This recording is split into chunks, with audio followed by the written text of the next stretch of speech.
111 কেন হইল, কে করলো? আমরা সবাই জানি 111 এর কারিগর ছিল ইন্ডিয়া। ফুন্দের আলো আর দিল্লি স্টার ভারতকে দিয়া আমেরিকার সাহায্য নিয়ে 111 ঘটাইল। 111 এর ঘোষিত লক্ষ্য ছিল -2, মানে বিএনপি আওয়ামী লীগ দুইটাকেই বাংলাদেশের রাজনীতি থেকে নিশ্চিহ্ন করে দেওয়া হবে। কিন্তু গোপন লক্ষ্য ছিল আসলে বিএনপি কে ধ্বংস করে দেওয়া। এই বিএনপি কে ধ্বংস করে দেওয়ার ফুট সোলজার ছিলেন এই মেজর হাফিজ। বানায় বলতেছি না, প্রমাণ আছে।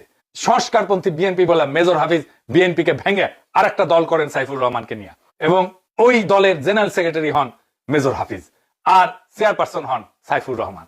খন্দকার দেলোয়ার হোসেনকে বহিষ্কার করে হুমকি দিয়ে বিএনপির দখল নেওয়ার চেষ্টা করেন সাইফুর রহমান এবং মেজর হাফিজ, এমনকি মৃত্যুর হুমকি দেওয়া হয়। এই দলে ছিল জেনারেল মাহবুব, মির্জা ফখরুলের বোনজামাই। মধ্যরাতের ওই বিএনপির কমিটিকে তৃণমূলের নেতাকর্মীরা মাইনা নেয় না। এই জন্যই জিয়ার মাজারে মির্জা ফখরুলের বোনজামাই জেনারেল মাহবুবকে জুতা পেটা করে বিএনপির কর্মীরা জামা কাপড় ছিঁড়ে ফেলে। অবাক কাণ্ড। নির্বাচন কমিশন এই সাইফুর রহমান মেজর হাফিজের বিএনপিকে বিএনপি হিসেবে স্বীকৃতি দেয়, চিঠি দেয় আলাপ করার জন্য। সাইফুর রহমান মেজর হাফিজের বিএনপিকে বিএনপির নির্বাচনী প্রতীক ধানের শীষ দেওয়ার সিদ্ধান্ত নেওয়া হয়। একই সময় লুৎফুজ্জামান বাবুরকে 17 বছরের জেল দেওয়া হয়।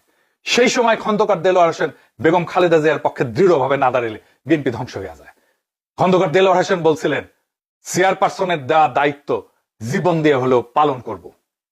মারাত্মক অসুস্থ তিনি, বারডেম হাসপাতালে উনি ভর্তি।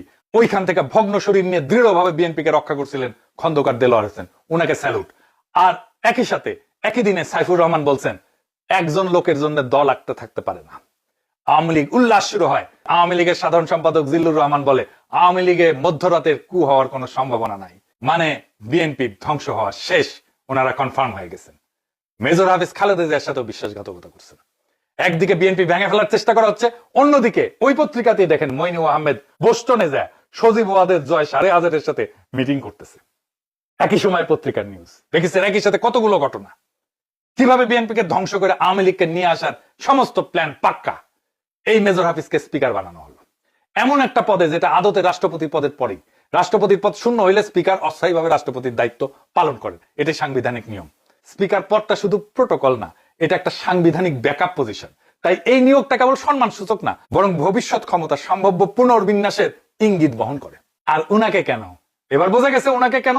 আগে যা যা লাভ করলাম সেই জন্যই উনি কারণ উনি বিএনপির কি কেউ না, উনি বিএনপির কেউ না, উনি খালেদ মোশাররফের একজন অ্যাসোসিয়েট। উনি 3রা নভেম্বরের কুয়ের একজন কুশীলব, উনি বিএনপি ভাঙার একজন কুশীলব, উনি একজন আপাদ মস্তক মুজিব প্রেমী। উনাকে কোন ভবিষ্যৎ কাজের জন্য ব্যাকআপ রাখা হলো? খেয়াল করলে দেখবেন জোকার হামিদ থেকে শুরু করে মুজিব বাহিনী থেকে আসা লোকদের প্রেসিডেন্ট বানানো হয়।